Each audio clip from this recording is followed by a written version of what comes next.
Hi guys, তোমরা সবাই কেমন আছো? আমি খুব ভালো আছি এবং আমার চ্যানেলে সবাইকে স্বাগত জানাই।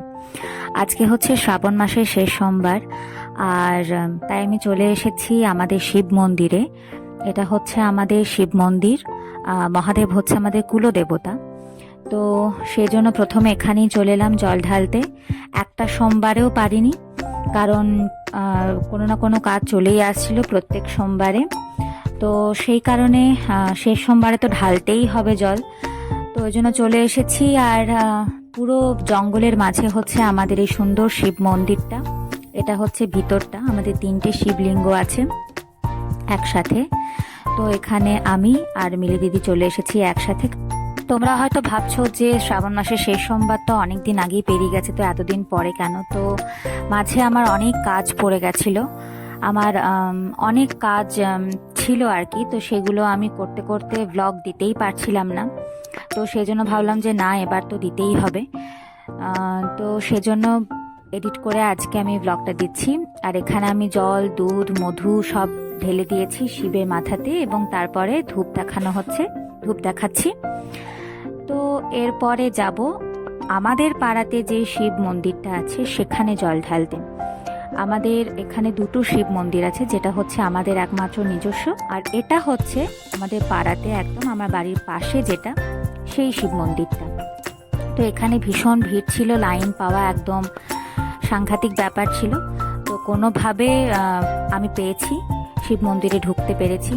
তো এখানেও জল, দুধ, ঘি নয়, মধু এবং ধূপ দেখিয়ে তারপর বাড়ি গেলাম। বাড়িতে ড্রেস চেঞ্জ করে, কারণ ভীষণ ঘেমে গেছিলাম।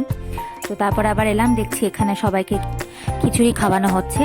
এবং এখানে খিচুড়িতে ছিল টক, আলুর দম আর খিচুড়ি। তো এখানে সবাই খাচ্ছিল। তো তারপরে আমরাও বসে পড়লাম, আমি, মিলি দিদি, মা, জেঠিমা সবাই বসে পড়লাম। আর এভাবে মাটিতে বসে সবাই মিলে একসাথে খাওয়াটার মজাই আলাদা। তো এখানে আলুর দম, তারপর টক, খিচুড়ি সব দিয়ে দিয়েছে, এবং তারপর আমি খেয়ে দিয়ে বাড়ি চলে গেছি। তারপর ঘুম থেকে উঠে মনে হলো একটু মতো মেহেন্দি আছে, তো সেটা পরে নেওয়াই ভালো। তো ওই জন্য আমি পরে নিলাম এক হাতেই। আর তারপর তো আর কোনো ভিডিও করা হয়নি, তার কারণ হচ্ছে মেহেন্দি পরেছিলাম, তো মেহেন্দি পরে কি করে ভিডিও বানাবো।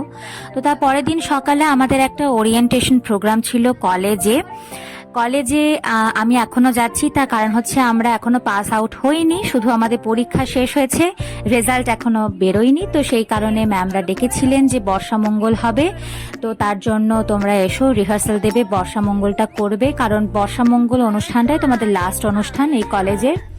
তো আমি চলে গেছি। তো তার বর্ষামঙ্গলে আগে একটা ওরিয়েন্টেশন ছিল মেজর অ্যান্ড মাইনরের, যা এটা আগে আর একদিন হয়েছিল, কিন্তু সেদিনে বুদ্ধদেব ভট্টাচার্য মারা গেছিলেন বলে সেই দিন হয়নি। তো আজকে এটা লাস্ট হচ্ছে। তো আমরা সবাই মিলে এখানে চলে এসেছি। এবার আমাদের একটা উদ্বোধনী সঙ্গীত হবে, তারপরেই আমাদের ছুটি। তো এখানে আমরা সবাই কাজ করছি, হারমোনিয়াম, তবলা সব ঠিকঠাক করা হচ্ছে। তারপরে প্রবোধ স্যার চলে এলেন এবং এখানে স্যার কিছু বলছিলেন।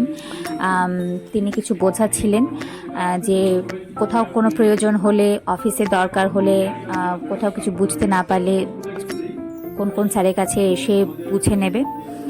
তো এসব কিছু হওয়ার পরে আমরা দাঁড়িয়ে আছি উদ্বোধনী সঙ্গীত গাওয়ার জন্য। হলেই একদম শেষ করি আমাদের ডিপার্টমেন্টে যাব।